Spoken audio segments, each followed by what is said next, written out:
Accessing library computer data.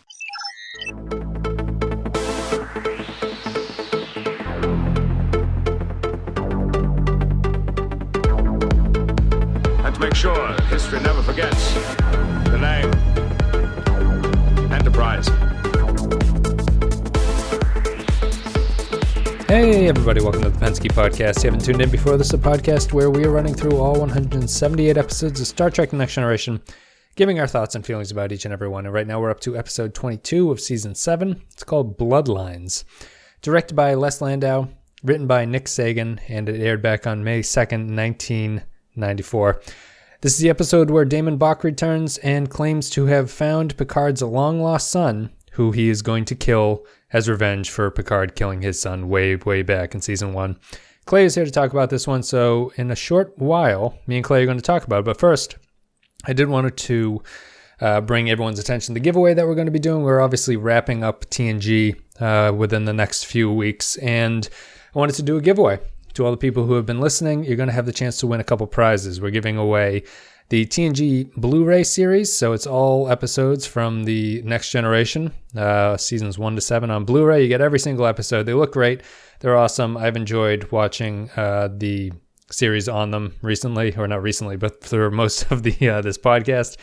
It's excellent. They did a great job remastering all that stuff. You get them on Netflix, but they're a little bit better on the Blu-ray. It looks a little bit more clean and crisp and all that stuff, and they're just nice to have. Nice to support the series. The other thing we're giving away is the movies on Blu-ray, 1 to 10. All the Star Trek movies, the 6 original series movies, and the 4 Next Generation movies. Also, Blu-rays. So those are the two prizes. We are going to do this by basically doing a raffle system that somewhat favors Patreon members. So if you support the show on Patreon, you support the show at a monthly level. You give either like $2, $3 or something like that, $5, whatever. So for this, all the patrons on Patreon are going to get a raffle ticket equal to their monthly donation. So $2 people get 2 tickets, $3 gets 3 tickets, so on and so forth.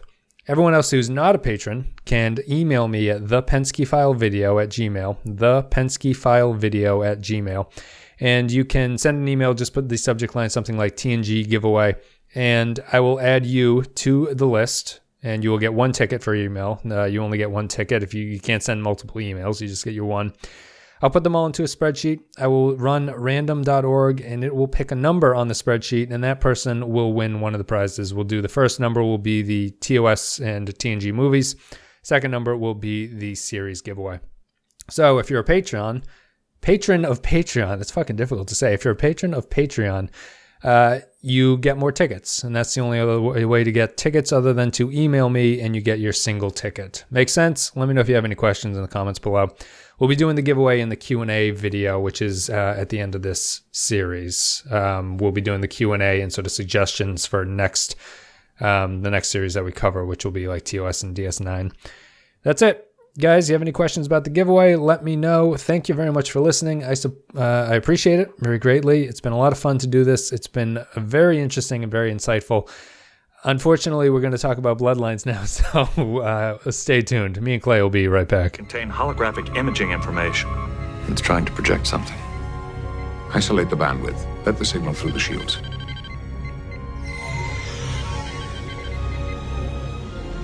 Look.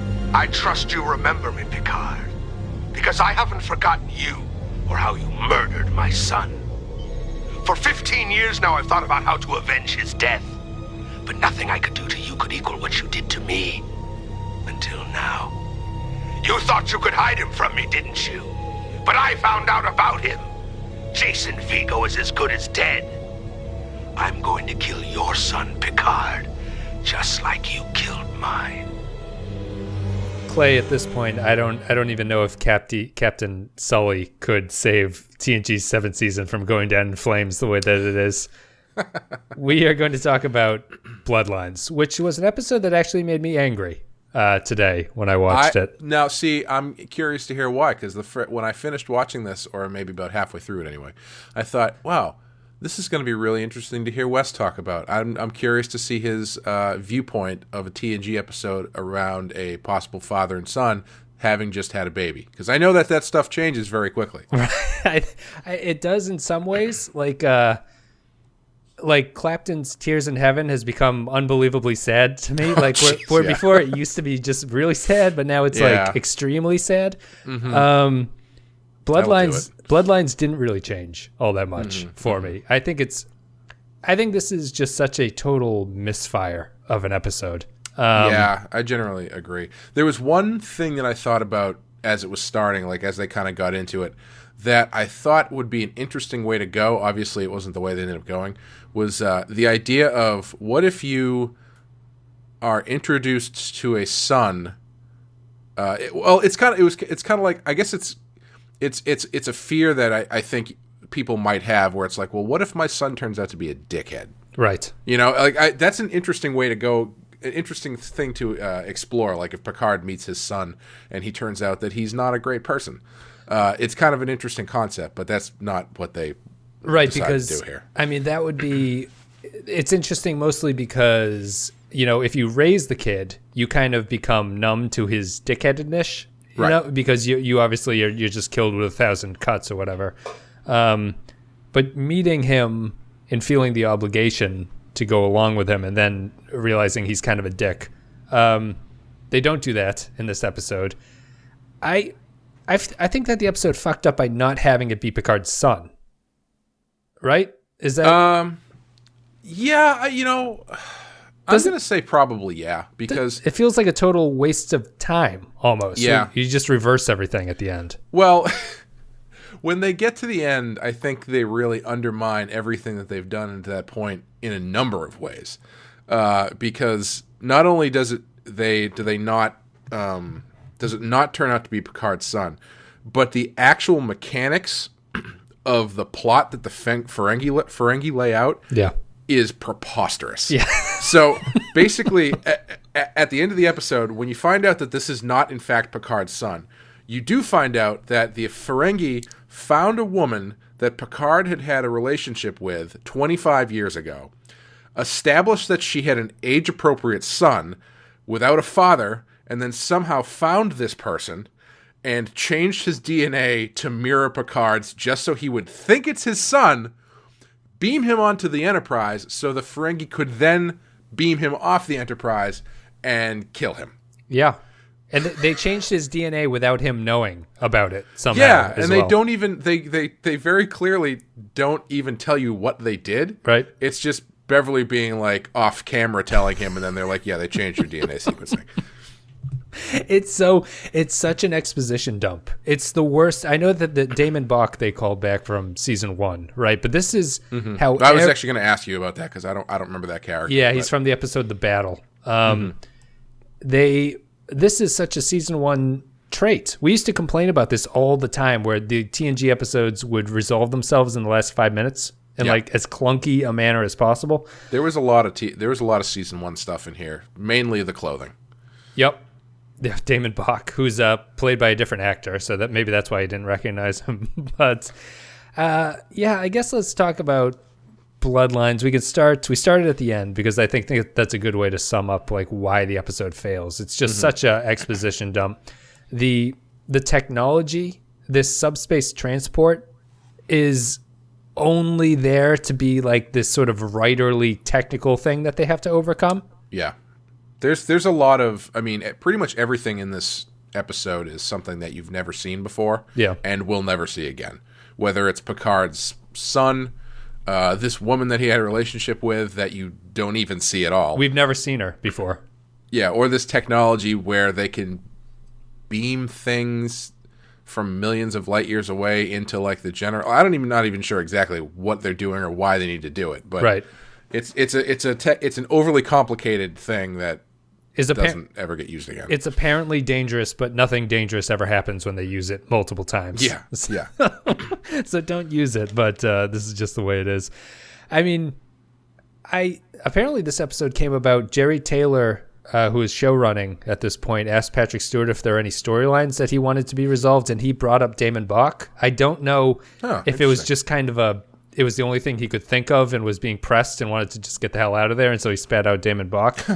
Well, the core of the idea is actually interesting. I mean, it's kind of it has the potential to be sort of a Wrath of Khans type setup where, you know, I think we've probably talked about this a handful of times over the course of 7 seasons, but the thing that you don't really get with a episodic, non-serialized show like this is nothing really has any consequences. Mm-hmm. So doing callbacks like that where you actually lay out the consequences of a decision that Picard makes, in this case blowing up the Ferengi ship and killing Damon Bach's son, is an interesting, I mean, that's an interesting way to go. Yeah. They just didn't choose the interesting way to do it. They just used it as a really lame plot device for, this other bullshit. I sound super complain. I have to kind of apologize to the podcast listeners. I felt during season 7 that I haven't really known what to talk about.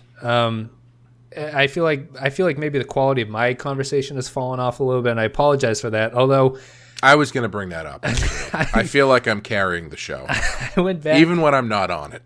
I went back and I watched earlier season episodes, right? Not even good ones. Some of like the mediocre ones. All of the season 7 episodes have no momentum to them. Yeah, I wanted to talk about that too. I'm glad you brought that up. They all feel so dead in the water, and no scenes build towards anything or like go towards any sort of, this is what the narrative is going to be, this is the story here. And like I watched just previous episodes, and they all, like, the scenes built. Like someone would say something, there's a bit of information that was useful, and someone built off that. It would go, even if the storyline wasn't great or they didn't go in the direction I thought they should have, at least it made sense. The show just feels completely out of gas. So, like, people just don't care at this point. Yeah, I that stood out to me in this episode too, to a point where I've never noticed it before. Like, when I wrote it down, I was like, this, the thing that stood out to me was at the end when Jason, is that his son's name? Yeah, Jason Vega, I think. Yeah, when Jason gets kidnapped off of the Enterprise via hyperspace blobbity-bloop. There's no rush at all. Right. Like, there's no urgency to get him back. It's like he gets they try to intercept the transport with their own transporter, but then the Ferengi ship is stronger. And then after that, it's stronger and 1 billion miles away, 1 billion light years away. I don't know how that works, but there's no, like, Picard just casually walks to the bridge and they have a casual conversation about what to do next. Yep. And then they casually do X, and then they casually blah, blah, blah, to the point where he's like, oh, can you just send me after it? Like, what? As soon as that happened, the first thing I thought was, why can't they lock on to this signal that they have and send Picard after him? Right. Like, this should be the next thing. I'm not trying to backseat write or anything, but it just seems like there's no urgency. That should be the next thing. Is like, well, can you send me after him? If they, that kind of thing. Instead of just like going to get a cup of tea and then talking about your options. Yeah. And I'm glad that you went back and watched other ones and saw that this was not always the case. Because when I wrote it down, that this, I guess, is just a fault of the show in general, is that they kind of don't have a lot of urgency to stuff. And I'm glad, because I don't remember it being that bad. No. So I'm glad to see that you actually went back to double check it, and it is not, in fact, that uniformly that bad. I had to check, and I think it's just because the season 7 ones are stuck in our mind recently. Mm-hmm. It's really noticeable, and once I very strongly noticed it in Bloodlines, and now that I think about it, I think it applies to a lot of the recent episodes. And it impacts the story here because... Sorry, it reminds me of... do you remember in The Simpsons when the kids have to wear uniforms at school, and they're all these drab gray uniforms, and they're Skinner and Principal Chalmers are Superintendent Chalmers are walking around at recess, watching the kids play tag, and it's just one of them, like a zombie, walking up and going, "Tag, right. You're it," and then that one walks to another kid and goes, "Tag, now you are the one who is it." Mm-hmm. And that's what it feels like to me. It's like watching a blocking exercise or something. Yeah, I think that it impacts the story, right? Because this is supposed to be, Picard is supposed to care in a way that I don't think the episode really earns about this kid. Yeah. A, we've never met his mother. B, Picard just met this guy. C, like he's a grown ass man It's not like he's a little kid Yeah. that you need to take care of. And I think that, like, one thing I've been wondering about is that the show is very episodic, right? Mm-hmm. What in your mind makes some episode ideas stick and work in an episodic TV show and some not work whatsoever? Oh, jeez. Like, I can list ones that don't work. Like, a lot of the romance ones don't work. Mm-hmm. Are you talking about this show in particular? This like show in Star Trek in particular? No, it could be in general, I guess. Like, how do you isolate the idea enough where it feels like it impacts you and isn't just sort of arbitrary at a certain point? Like, I feel that this episode is very arbitrary in how it expects me to feel about these things, and I don't care at all about them because I don't know any of these people. Right. What else do you think don't work for the show? The romance ones and what else? The romance ones doesn't work, and generally it's just some of the ideas where there's a one-off character. Yeah. Doesn't seem to work as well as some of the ones that there are one-off characters. Yeah, I think that's the biggest thing for me is the introduction of outside elements that never come into play ever again. It goes a long way to hindering the successfulness of an episode or a story. Right. Just because you do. I think this is a really good example of it, because when you've got an episodic layout like this, everything has to basically return back to one by the end of it. Otherwise, you start thinking about, well, why don't they ever bring this up? The fact that there's a second Riker out there blows my mind. Right. The fact that they didn't kill him or merge them together or some shit like that, it blows my mind that they didn't do that. And I think this episode is a great example of how they probably would have handled that stuff. Because you're right. If they were doing it correctly or in a way that didn't feel stifled, he would be Picard's son, and he would just be out there, and that would, it'd be okay. There's no. I think what I'm getting at now that I'm trying to chip away at the rock here is I think it's stories that don't affect the characters at all, because by the end of this episode, anything that happened doesn't really have any effect on Picard. Right. He hasn't learned anything. Like, nothing has changed because this guy isn't his son. None of that shit matters. Mm-hmm. So, but if it was his son, he has a whole new outlook on things that he has to think about now. And that's, whether or not you touch on that again, that is that new outlook or that change in his character or excuse me, that insight on him is part of the character now, even if they don't explicitly bring it up. Right. I think you mentioned second chances, the doubling of Riker, which is a good example. It's kind of, you can do it with a character who only appears and disappears as long as the impact is sort of internalized. Yeah. For the character, as opposed to being something where you're like, well, why doesn't he fucking talk about this person anymore or something like that? So as long as I think the change is like an internal character where a character kind of realizes something. Yeah. That kind of works better because it seems more like it's like a parable type story. Yep. And there's no parable to this Bloodlines story because none of this matters. None of this is even real in any sense. Yeah. I sort of tangentially have been reading the big omnibus of the Nightfall series that DC Comics did in the 90s where they broke Batman's back. Yep. So they introduced the character Bane, who is a brand new character, break Batman's back, and after Bane breaks Batman's back, Mary had a little, yeah. Bruce Wayne hands off the role of Batman to this also a new character called John Paul Valley, and he's a lot more Azazel, right? Azrael, okay. And he's a lot more hard-edged, and he's got like this weird brainwashing thing that takes over him. Not Bruce Wayne's best decision. Sure. But I'm reading this thing, and it's like 700 pages. And the first maybe quarter of it is great, because it's all Bane's... Bane shows up, Bane carries out his plan on Batman, Bane breaks Batman's back. Azrael takes over as Batman and then very quickly defeats Bane. And I'm like 100 pages in. I got like 500 more pages of this.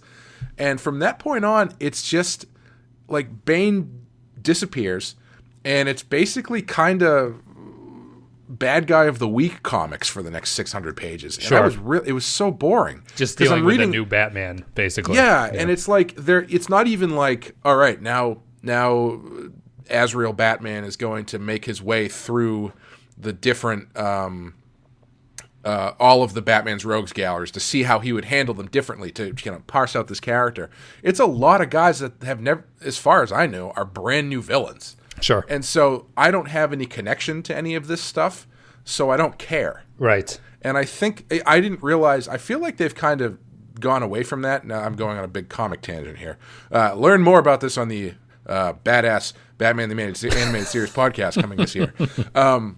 But I feel like the comics have gotten away from this a little bit because I've forgotten how episodic they were. I guess in this big story, I was expecting more. I was expecting it to be more about the story that I thought they were trying to tell. Yeah.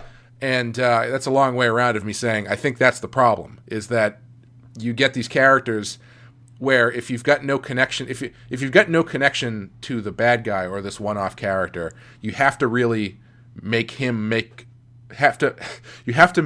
bring out stuff that you know or about the new stuff about the characters that you do know. Right. And if they don't do that, then it's just a waste of time. Right. And I think this episode is a waste of time. Yeah, you have to ground them to something that you do know. You can't just. The example's not great, but it's kind of like if you brought in a new cast a season or something, like that kind of works because you reset the storyline. But you need to ground it to something that you do know. Otherwise, you feel like you're just floundering around, not knowing what's going on. I think that it's funny about the I had some tangential comics thing that I wanted to mention. I guess I'll bring this up now just because I think Bloodlines kind of sucks and I don't know how much we can talk about it. Also the name of a company-wide crossover of comics in the 90s. Bloodline? Bloodline, yeah. Oh, interesting. Of Marvel and DC or just... I don't remember. It's one of them. Like after Image Comics exploded, everything was blood something. I can't remember who it was. You were talking about the Nightfall storyline not living up to your expectation. Mm-hmm. Tell me what you think of this. As someone who's not deeply into comics, at least not at this point in my life, I occasionally will go to Wikipedia, right? Yep. And I'll read a comic storyline, and I'll go, wow, that sounds amazing. That's fantastic. Then some of them will get me so excited that I buy the comic series, right? I read the comic, and the story in the comic does not match the summary of the story, in my opinion. Yep. Does that make sense to you? Yeah, it does. It actually happened with this Nightfall thing I was reading. I was telling my girlfriend about this because I remember the story of Bane breaking Batman way better than it actually happened in the book. Right. Yeah. I was reading it, it's like, all right, this stuff's pretty good, but it's like this is not as good as I remember it being. And I don't know what it is. I think it's like if you were to listen to someone who just saw a movie explain that movie to you and they were really excited about it. Right. That's going to be the best movie you've ever seen, even though you haven't seen it. So when you go and actually see it, it might not live up to the enthusiasm of the person who told it to you. Right. I think it's a lot of that, which is unfortunate going back and reading older stuff. It doesn't happen all the time. Like there's a lot of stuff where it's legit as good as people make it out to be. Which in particular are you talking about? There was one. Oh, what the hell was it? There was one that was an X-Men storyline that I read. It happened a while ago. I forget their names too. I mean, one that did stick together was the Batman's Year One. Oh yeah, that I read, and I thought that was good. But it's just a few of them are like, I think like Maximum Carnage, but might have been one. I read that, and then I read like the comics, and it felt to me like the good idea was just too drowned out by other stuff that was going on. Yep. And I was like, I really just want what the summary is telling me, because the summary is much more interesting than a lot of what I'm seeing here with these character interactions and stuff like that. Yeah, no, I totally understand what you're saying, because I mean those books were those big storylines like that were multiple series crossovers. Like, so if you take the Batman one, you've got, at the time they had Batman, Shadow of the Bat, Detective Comics, Robin, and it even gets into the Catwoman solo series. So you've got like 5 books that are all doing their own thing, but also trying to work inside of this concept. Oh yeah, there's a new Batman, and nobody knows anything about him. Right. It's gonna stretch things out. It's really gonna make that thing thin. Yes. But I mean, if they had condensed if they had just done, like they do in Batman Year One, like they do in Dark Knight Returns, if they condensed the story into one book, if the Batman turning, fighting Bane, getting broken, new Batman, et cetera, had been over the course of just a single book, right, it would probably be a lot tighter and a lot more interesting.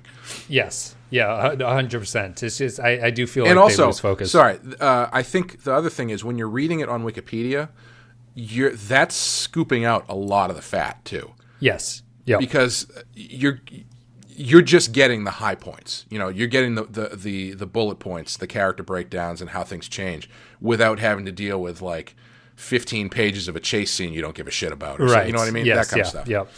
But I think that that's almost an argument that the comics could be cut down a little bit, because there's no way I could read, for instance, like a Wikipedia of Bloodlines and be like, wow, I have to see Bloodlines, the TNG. Like there's no selling of that episode, where the comics have the opposite problem. It feels like the nuggets are in there, but they're surrounded a lot of times by stuff where I'm just like, next page. Like, when are they going to start talking about the thing that I'm interested in? Yeah. It's that kind of thing. When are they going to get to the fireworks factory? Right, exactly. Yeah. We're going 60 miles an hour. We just need to get there. Yeah, I actually, not to continue on comics for a minute, but over the past summer, my girlfriend and I went to see X-Men Apocalypse, which was if you like watching the X-Men do stuff, I'm sure you will enjoy it. Sure. But it's not a great movie. But I was so disappointed, because when I was a kid, one of my favorite storylines was this storyline, Executioner's Song, which is all about the X-Men and Apocalypse and Cable and Cable's clone who's evil, and I spent the entire car ride home explaining to my girlfriend how awesome Executioner's Song was. And then I was like, oh man, I really want to go read this. But I've stopped myself because I'm afraid that the exact same thing is going to happen. Right. Where I'm going to read it and I'm going to, this really isn't very good. I don't remember all these Ewoks in this story. No, it's just a funny thing. 85 pages about Gambit going to get a cup of coffee. It's just something I've always thought was funny about it. Do you think Bloodline was worth it just for the balding hairline joke that Picard tells Jason Vigo while they're sitting on the mountainside? That was a great line. Yeah, I actually almost wrote that down as being an excuse for the whole episode. Right. Do you know that actor, the Jason Vigo guy? He looks familiar, but I can't place him. No, he just looks like another one of those square-jawed 90s guys. Yeah, he looks like he could star in, he could be like a long-lost cousin in like Step by Step or something like that. Yeah, just that kind of a thing. I don't know. Do you have anything you want to say about Bloodlines? Like, I don't know. I don't want to feel like I'm nagging the show at this point, but I really didn't like this episode. Overall, can you hear my heater, by the way? I don't think so. Okay. It just gets really loud. You can cut this out if you want. Noise reduction. Yeah. I don't think I hated it. I don't know. It was just like it was one of those ones. I think this one and the next one had similar things for me, where it starts, it gets going, and I was like, oh, okay, this is kind of interesting. I was surprised that they Carol Marcus Picard. I was really surprised they did the exact same thing as they do to Kirk. But this episode, actually, you mentioned Wrath of Khan. Mm-hmm. This reminds me of Nemesis. Well, it's fun. Another thing I was thinking when it started and this whole thing got going, which tends to be what I end up doing in these episodes, where it's kind of an interesting, like the start of the story is kind of interesting, but it's kind of stalling out as I start thinking about, oh, it'd be really cool if, et cetera, et cetera.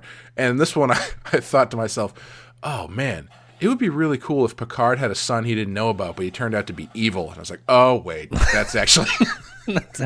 That's more or less the last movie they did. Right, yeah. No, I for some reason, I've been thinking about Nemesis a lot. I'll have a lot to say when we get to that one eventually. Mm-hmm. But, yeah, let's just go to final thoughts for Bloodlines.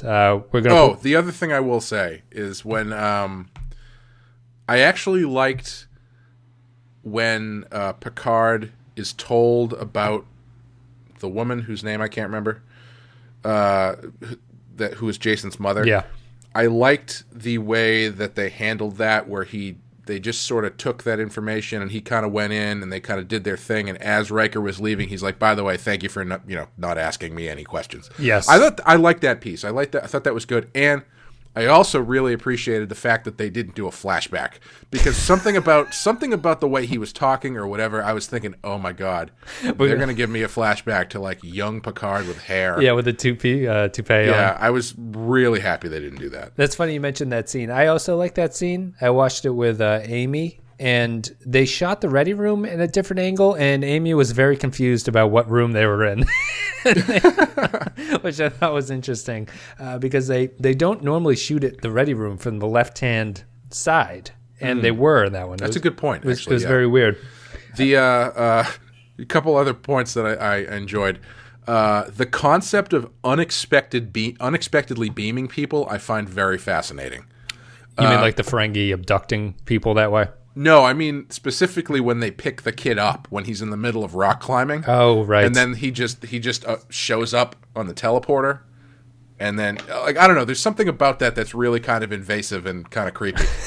Not to mention the fact that I don't know how physics works as far as that stuff goes. So like, let's say you're falling out of the air and you're at like maximum speed, and get beamed onto the Enterprise, kind of like they do in the first J.J. Abrams movie. Yep. If you get beamed onto the Enterprise, do you not hit the floor of the teleportation room at like max velocity and explode? I'd have to think you'd have to. I mean, when Jason Vigo asked to be beamed back, he gets in the same position That's true. that he was. And also, like, what are the chances that you end up at the right spot and don't just slide down the sheer face of whatever cliff you were on? I imagine that's a huge source of prank humor for the transporter chiefs who have otherwise a very dull job. Well, what's the thing from Breaking Bad about the pie eating contest where Scotty just keeps beaming the pie out of Chekhov's stomach into outer space so he can keep eating? Right. That makes sense. The thing with Jason being sick seemed like a weird. I guess it was just a plot device to get him. Like, they don't even really explain why that is the trigger for Crusher to know that he's not Picard's son. It's do they? just it's a side effect of his DNA being reprogrammed. Oh, it is. Yeah. I thought that was something that was like it was a hereditary disease, and Picard clearly doesn't have that, so that was what got her on the trail. I didn't realize that he had that because of the DNA sequencing. I was unfamiliar. I had forgotten how this episode resolved itself. I thought at first that when Picard is talking to him at first and he's like looking at the tricorders, I thought it was like, oh, he's a con man pretending to be Picard's son, who's like a thief. Oh yeah. And then it went I feel like they've done that. Yeah. Then it went to he's like been cloned, and the cloning is starting to fall apart. That's why he's tremoring like that. Mm-hmm. And then it's kind of that by the end, although it makes absolutely zero fucking sense as to why that's happened. It makes zero sense how Bach got his Daemon title back and apparently got an entire ship of Ferengi to follow him and believe it without doing a Google search about it. Even his whole. I mean, even if you get past the ridiculousness of his plan, the end game there is it just doesn't make a lot of sense. Does not really. In his blood feud, to get even about the death of his real son, he's going to convince Picard that someone is his son who isn't. And would you be satisfied with that revenge? Would that be like, would you be like, oh, I didn't really kill his son, but I made him think it, so that's just as good? Well, it makes about as much sense as when Jason tries to cut a deal with Damon Bach. Right. He's like, okay, how about we make a deal? How about you just pretend that I'm dead? And doesn't offer like the other side of the deal. He's just like, how about we make a deal? How about you just let me go? Before we get to final thoughts, they continue to push Deep Space Nine references. They mentioned that the Ferengi Council is debating amending the rules of acquisition. I just think it's funny to notice how many times concepts in Deep Space Nine are going to be brought up at this point in TNG. That stuff just that technical stuff just my eyes just glaze over when they start talking about diplomacy. This also did have probably might be for the last time a great technical exposition said to Picard, and Picard just sort of like his eyes gloss over and he's just like, yeah, do it. Yes. Where Data was like, tie the subspace coils into blah blah blah blah, and they cut to Picard and he's like, yeah, sounds good. It's another callback to early Picard. Anti-science Picard used to be a thing, and they brought him back. I've had enough of talking about this episode. We're going to go to final thoughts and ratings, and me and Clay are going to share our thoughts and opinions about where we think this one stands in the pantheon of TNG episodes. Are we rating this, or are we rating the Nightfall saga? We'll do both. Okay. Right after this. You don't understand. I'm not anybody you'd want for a son. Trust me, if you knew anything about me, you wouldn't be trying so hard. You're so wrong. Oh, really? Let me spell it out for you. I've been in trouble since I was a teenager. I lie, I steal, I use people. I'm a criminal. That's what your son is. I know. You do? Oh, yes. I know all about your troubles with the Karen authorities. You do? Doesn't make any difference, Jason. You're still my son. And like it or not, I'm your father. I don't know what that means. It means something. There's some connection. Nightfall gets a 4 out of 5, I think. Did Nightfall? I think for me it's probably like a 3.5. It's like the first quarter is pretty good, but then I don't know, it just gets boring. Did Nightfall come before or after Death of Superman? I believe it came after. Okay. If I'm not 100% sure, but I'm pretty sure it came after because I think it was like once they killed Superman and saw the money they made, they're like, oh, who else can we kill? Well, the plus I'll give to Nightfall is that I don't know if this is a controversial opinion, but I've been thinking it for a long time, is that Bane in Dark Knight Rises is a better character than the Joker is in Dark Knight. Interesting. Yeah, that'd be an interesting conversation to have. I mean, I think I love Bane in Dark Knight Rises. I think he's great. I love his voice. I love his look. His plan is pretty great. He goes out like a punk at the end. I don't like the last third of that movie is kind of garbage anyway. Yeah. He's great. I wish they had done more with him and given him more of an adequate story arc, but I think he's awesome. I think that, just before we wrap up, I think that the Hardy does such a good job with Bane that you forget that I don't think his plan is all that good, and you don't think that he really doesn't have a sort of thematic tie-in that the way that the Joker does in 2. And I think that his performance is almost more memorable than Ledger's is as the Joker. Yeah, I guess I shouldn't say his plan is good because I don't think his plan is good either, because it turns, I mean, where you have something really intricate and interesting in the Dark Knight, by the time you get to the Dark Knight Rises, it's basically he's just got a nuclear bomb and it's kind of stupid. But like the stuff around that I really enjoy, like the smoke screen of like returning Gotham to blah blah blah. That stuff, like, yeah, I think his performance is great and the stuff he's saying is really good, but the mechanics aren't really fantastic. But yeah, I don't know why people I'm going to go on a Tom Hardy rant here for a second. I think he's probably one of, if not the best working actor right now. I think he's fantastic in pretty much everything. I think he should have won an Oscar for The Revenant over Leonardo DiCaprio because he had pretty much nothing to do in that movie, and I thought he made a really interesting character out of it, whereas Leonardo DiCaprio just grunted and puked, and he got an Oscar for it. And people always make fun of him for talking with a weird voice or whatever, but the fact that he's actually thinking about what his character sounds like, I mean, Bane has something over his face. he's not just going to talk. You have to do something interesting with your voice, otherwise, no one's going to there's no character there. Right, you disappear behind the mask. Yeah. Yep. But yeah, no, I think he's great. No, I agree. Speak of the devil, and he shall appear. But, what are we going to give Bloodlines? You go first. I'm going to give it 2. Okay. You think it could have been salvaged? Yeah, I mean, I don't think it's a dumpster fire, really. Well, I don't know, kind of is. I don't know. I just my ones are just so vivid in my mind that I can't. This is a very forgettable episode that had maybe one idea at the beginning that I thought was kind of interesting but didn't pay off at all. Yeah. I probably would never watch it again. Let's put it this way. Ask me when we do All Good Things.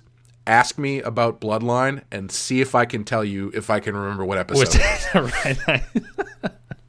And we're recording it like a half an hour from now. Yeah. I agree. Joke's on you guys. We actually already recorded. And Clay did not remember that he hadn't done it yet. I did not.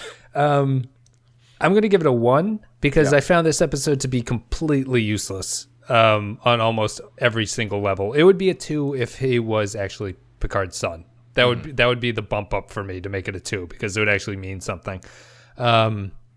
I feel it's just a mess. It's so boring. It's so dull. There's no momentum. There's no idea of what the script is trying to do. It all resolves itself in 5 minutes at the end, and it's meaningless. Oh, I would also like to point out that my girlfriend was in the other room when I was watching this. She watched maybe 5 minutes of this in passing, and the last scene when Picard tells him about the thing that he left him in his bag or whatever, I heard from the other room, "It's the stupid flute thing, isn't it?" She was 100% correct. He was disrespectful about that flute thing. Very, very cruel. Yeah, at least he, I don't know. This episode is just, I think it's just junk. It's definitely one of the worst in this season. They could have, like, up to that point, like, even when they're talking about the flute thing, I thought there was some interesting possibilities there, because it's like, okay, well, yeah, if this is Picard's son, you're establishing that they have very, very different understandings of what is valuable and what isn't, and that's an interesting thing to put. Whereas when you get to Insurrection, Nemesis, it's like we are not so different, you and I, right? That kind of bullshit. Yes. Whereas this one, it's like they are very different people, and is this person? How different is this person that? Because Picard was not there to be his father. It's like an interesting thing that I would have liked them to see explore. Yes. Especially because Picard famously has family stuff going on and doesn't have kids and doesn't, that's a big thing, right? I can't remember. It is. I think we did a better job of sort of subliminally tying together themes in this podcast and outside than the episode did, because we've somehow tied Bane, Tom Hardy, Nemesis, and this episode together, which is pretty interesting. Well, Tom Hardy is in Nemesis. Yeah, he is the Remen. I can't remember his name. So basically what we're saying is this podcast has been essentially the Wikipedia entry for Bloodlines. Yeah, so better than the actual episode. Just read this transcript and you'll be like, wow, I can't wait to watch I can't wait to watch Nemesis and Bloodlines. Don't do either. Nemesis isn't that bad, but we're going to get to that eventually. And if it sounds like I'm talking very fast, I'm not on cocaine. I just know that the heater's on. It's very hot. We're not here to talk about Batman, so I'm trying to get through it very quickly. Guys, but if you guys want to talk about Batman, I have a podcast that you guys would love. Yeah, it's coming out soon. You can plug it right now, I guess, just so people know. Yeah, Sean Murphy and I are going to be doing a podcast called the Bat-Ass Podcast, which stands for Batman the Animated Series Show, and we talk about Batman the Animated Series, and we're going through right now. We're going through the first season, and we're gonna drop it all when it's finished. So when we complete the first season, we're gonna drop it all at once, so you can just sort of binge your way through it, and it makes it easier for us, so we don't have to keep on a weekly schedule kind of thing. Yeah, but yeah, it's a couple of comic artists talking about a cartoon, so that everybody seems to like. Because the thing I find interesting about that show is, especially people our age, if you say, what's the most definitive version of Batman, 9 times out of 10 they mention that cartoon. Yep. And I find that fascinating. So we're kind of getting into, why that is yeah. and trying to parse that out. So it's been pretty fun. And you get a lot of inside comic stuff from Sean. Yeah. Not so much me. all the deep, dirty secrets. Follow. There's a Twitter for it, right? They can follow the Twitter. Batass Podcast at Batass Podcast. There you go. BATTASS Podcast. If you guys enjoy Clay, and I think some of you do, you can check out that podcast, which will be thanks, guys. Which will be landing soon via the Netflix model. Anyway, Clay, we're gonna wrap this up. I did want to mention, as I mentioned at the top of the episode, we're doing a giveaway for the TNG final episodes. At the end of the season, at the Q&A session podcast episode, we're going to be doing the giveaway. I'm going to be giving away the Blu-rays for the entire TNG season, so you can get all 178 episodes on Blu-ray. Holy shit. I'm also giving away all of the TOS. Wait, giving away because you own them and don't have any use for them anymore? I saw Bloodlines. I was like, I'm fucking giving this thing away. It'll be brand new. It'll be saran wrapped, and you'll get the TOS movies 1 to 6 and the TNG movies 1 to 4. So 10 movies is the second giveaway. You guys will get that. Saran wrapped by kitchen saran wrap? Yeah, I asked Amy to just throw something together here, and I got a plastic bag with a Ziploc bag. Disc 5 is missing. That's it. That's the giveaway. You guys enter that. Send me an email. Patrons on Patreon, you've already got raffle tickets. I explained it better at the start of the episode, so you can listen to that if you want. Otherwise, like and a comment on YouTube if you appreciated the content. iTunes rating and review helps get the show out there. Facebook.com/The Pensky Podcast. You can join the conversation there. You can Patreon.com/The Pensky Podcast. Give a couple bucks, support the show, listen to new podcasts, and it gets you a couple raffle tickets into that giveaway, which is always nice. Other than that, I think we're done, Clay, right? Sure. Are you ready to record your final regular episode of TNG? Yeah, I think I am. I think I'm... as I've said multiple times before, I don't know how you're holding up, but I think I'm about done with this show. I don't mean that in a negative way. It's just like, it's getting to be that time, I think. I think the writers feel the same way. Guys, Clay's going to be back in Emergence in a couple days. See ya.